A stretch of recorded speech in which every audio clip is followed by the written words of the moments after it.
Shalom, shalom, peuple de Dieu. Bonjour, bonjour. Et bonsoir pour ceux qui sont ailleurs, de l'autre côté, overseas. Nous continuons notre méditation. Aujourd'hui, nous sommes arrivés dans le passage de Luc, chapitre 20. Je vais parler du temple du Seigneur, le temple de Jésus, s'il faut le dire. Nous allons essayer un peu de méditer là-dessus, afin de nous édifier et que Dieu puisse vraiment nous faire grâce encore, car nous sommes les enfants de Dieu. Nous devons faire attention dans tout ce que nous sommes en train de faire, de mener comme activité, disons la manière dont nous comportons dans ce monde. Amen. Le Seigneur nous dit dans le premier verset 45 à 48, il dit ceci, Luc chapitre 19 plutôt, nous sommes dans Luc chapitre 19, excusez-moi, chapitre 19, le verset 45 à 48.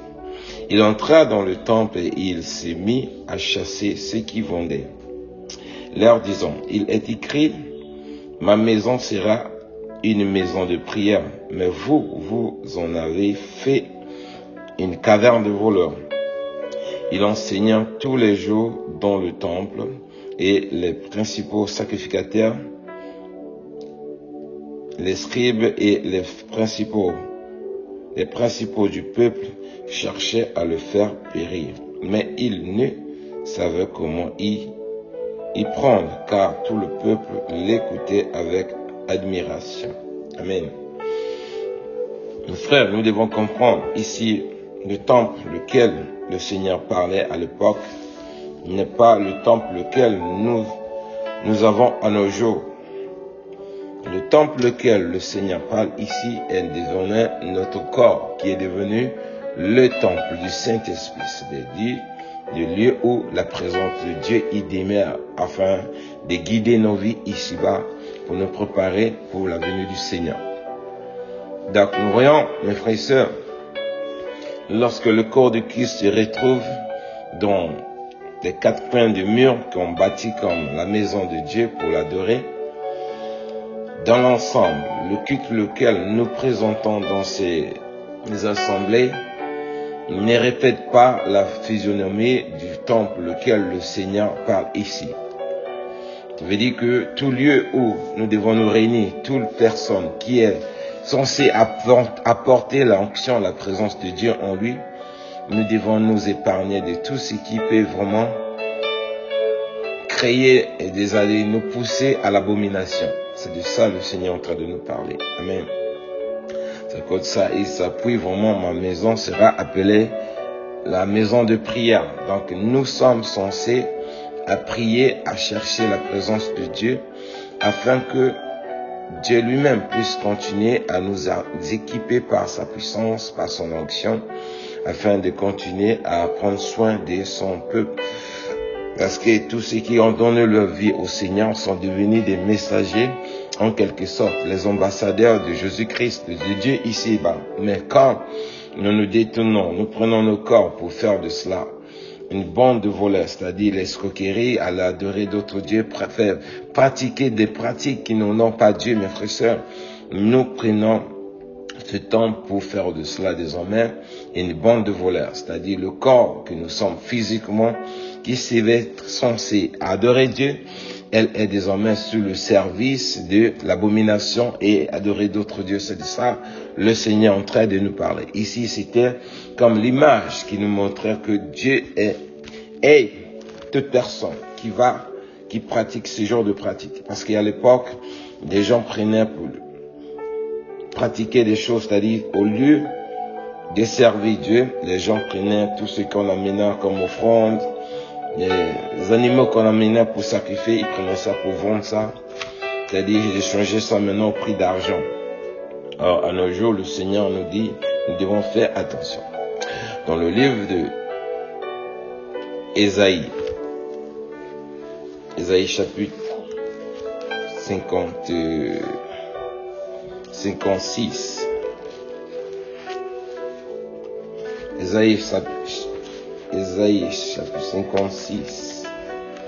Dans le livre d'Ésaïe, chapitre 56,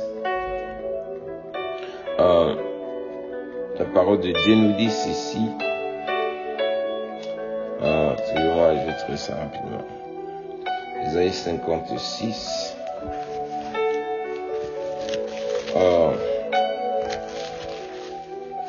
Excusez-moi, je vais chercher le livre d'Ésaïe 56, versets 6 à 7. La parole de Dieu nous dit ceci. Et les étrangers qui s'attachent à l'Éternel pour le servir, pour aimer le nom de l'Éternel,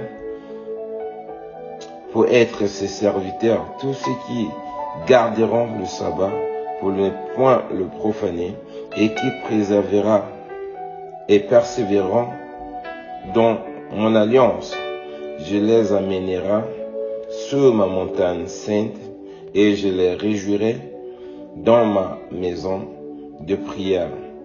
Les holocaustes et leurs sacrifices seront agréables sous mon autel, car ma maison sera appelée une maison de prière pour tous les peuples. Amen. Ici, nous voyons, mes frères et sœurs, la parole nous adresse à nous tous qui sont venus de loin, qui sont rentrés dans l'alliance de notre Père Abraham au moyen de la foi en Jésus-Christ. Nous sommes venus de loin, mais Dieu nous dit, si nous gardons l'alliance qu'il a traité avec nous, avec nos pères, et qu'en préservant nos corps de toutes sortes d'abominations, et en marchant vraiment dans la sainteté, Dieu s'est réjouirait de nous, et tout ce que nous ferons comme offrande, c'est-à-dire tout ce que la manière dont nous servons Dieu, tout ce que la manière dont nous sommes en train de servir Dieu, que ce soit dans les offrandes, que ce soit dans les prières, que ce soit dans les dîmes, que ce soit n'importe quel acte que tu es en train de poser à l'honneur de Dieu, Dieu dit, il va agréer cela sur son autel. Car sa maison sera appelée la maison de prière pour tous les nations. Donc, si nous venons prier Dieu, mes frères et sœurs, nous devons comprendre que notre corps est d'abord le temple du Saint-Esprit, et tout acte que nous sommes en train de présenter, des manières dont nous sommes en train de le servir, Dieu va agréer cela. Mais tout pour que Dieu puisse agréer tout ce que nous sommes en train de lui faire, nous devons garder la sainteté, nous devons nous épargner de l'abomination et de toutes sortes d'actions qui peuvent irriter la colère de Dieu en nous. Voilà pourquoi le Seigneur nous demande de monter, de demeurer dans sa montagne, c'est-à-dire plus proche de lui, où nous allons garder la sainteté, la sanctification comme notre guide dans ce monde, afin que tout acte que nous posons dans la maison de Dieu, pour que Dieu puisse agréer cela. Mais nous voyons le contraire à nos jours, c'est pas le cas. Ceux-mêmes qui devaient servir Dieu font le contraire de cela. Écoutez bien, pourquoi nous gardons, pourquoi nous servons Dieu, pourquoi nous cherchons la face de Dieu, pourquoi nous venons servir Dieu. La réponse est dans le livre des Thessaloniciens, chapitre 1. Nous voyons l'image de ce peuple qui servait Dieu, mais nous voyons le contenu de ce petit texte que je vais lire. Ça nous montre quelles sont les motivations qui les permettaient de servir Dieu de cette manière. 1 Thessaloniciens, chapitre 1, le verset 9 à 10, il dit ceci. Car on raconte à notre sujet quel accès nous avons eu auprès de vous et comment vous vous êtes convertis à Dieu en abandonnant les idoles pour servir le Dieu vivant et vrai, et pour attendre des cieux son Fils qu'il a ressuscité des morts, Jésus, qui nous a délivrés de la colère à venir. Amen. Donc, mes frères et sœurs, notre manière de servir Dieu dans son temple, notre manière de préserver nos corps pour que ce soit le temple du Saint-Esprit, la motivation est d'être agréable devant Dieu, de se détourner des idoles et d'attendre le Seigneur Jésus-Christ qui viendra parce qu'il va nous délivrer de la colère à venir, c'est-à-dire, entre guillemets, l'enfer. Vous voyez, Donc, la manière dont nous sommes, les motivations qui nous poussent à servir Dieu en gardant la sainteté, c'est parce que nous ne voulons pas tomber dans le jeu d'idolâtrie et de nous préserver en gardant notre corps sain dans la sainteté, dans la sanctification, afin d'attendre Jésus-Christ qui va nous délivrer de la colère de Dieu, qui va nous épargner directement de la prison de Dieu qui est l'enfer, où où tous les rebelles vont y passer leur éternité. Dieu nous aime beaucoup, mes frères et sœurs, il nous donne sa parole pour que nous pourrons nous préserver de toutes ces pratiques. Dans le livre de Romains, chapitre 12, le verset 1, il ajoute: je vous exhorte donc, frères, par la compassion de Dieu, offrez vos corps comme un sacrifice vivant, saint, agréable à Dieu, ce qui sera votre part un culte raisonnable à Dieu. Amen. Donc la sanctification est aussi une adoration que nous pouvons offrir à Dieu.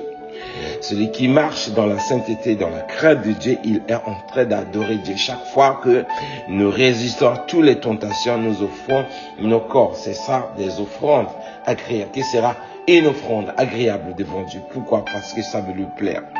En faisant cela, parce que c'est comme si nous avons saisi vraiment le but, lequel la parole de Dieu nous a été adressée. Voilà pourquoi nous devons nous épargner de toute pratique qui pourra nous pousser à l'idolâtrie, afin de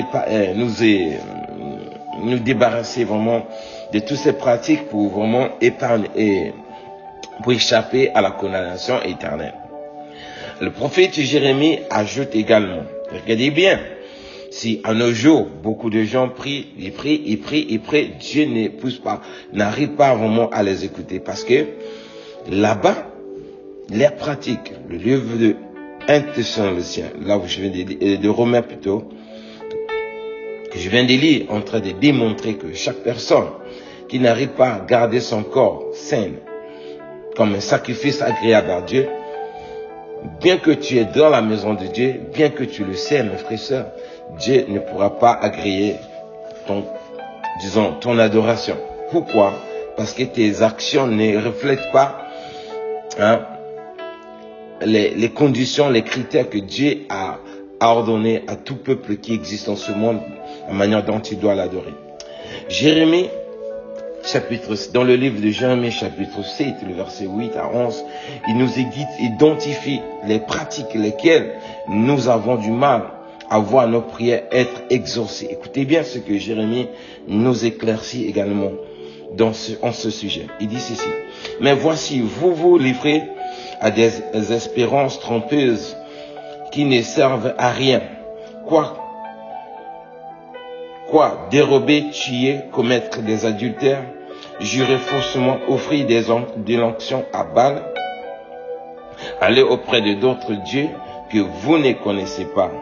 Puis vous venez vous prosterner devant moi dans cette maison sur laquelle mon nom est invoqué. Et vous vous dites, nous sommes délivrés. Ainsi, afin de commettre toutes ces abominations, est-elle à vos yeux une caverne de voleurs, cette maison sur laquelle mon nom est invoqué? Je le vois moi-même, dit l'Éternel des armées. Amen. Donc, en quelque sorte, mes frères et sœurs, Dieu voit toutes nos pratiques, Dieu voit la manière dont nous nous comportons dans ce monde. Bien que nous soyons dans sa maison, bien que nous l'invoquons nuit et jour, mes frères et sœurs, ce qui compte, mes frères et sœurs, il faut que notre corps soit préservé de toutes les pratiques qui peuvent nous pousser dans l'idolâtrie, parce que c'est cela, c'est ce qui vraiment empêche Dieu d'agréer tout ce que nous sommes en train de l'offrir comme sacrifice en le servant par les offrandes, par les dîmes, par les jeûnes. Voilà pourquoi la première chose que nous devons faire, mes frères et sœurs, c'est de garder nos corps sains, dans la sainteté, et en persévérant dans la prière. Et ça sera un culte agréable pour nous devant ce Dieu.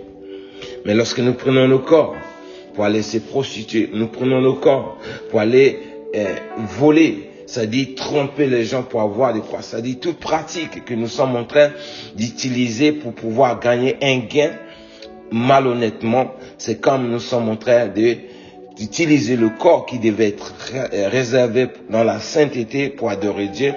Nous partons le sacrifice, c'est-à-dire pratiquer des pratiques qui irritent encore la couleur de Dieu. Voilà pourquoi il nous demande vraiment de garder nos corps, comme il a dit dans le livre de Romains, de se préserver de ces pratiques sera un culte agréable devant notre Dieu, et nos prières pourront vraiment être montées sur l'autel de Dieu, et Dieu pourra agréer tout ce que nous allons lui offrir comme prière, comme jeûne, comme sacrifice, comme offrande. Donc c'est un peu ce qu'on avait à partager ce matin. Shalom, shalom, que Dieu nous bénisse et on se retrouve demain. Bye.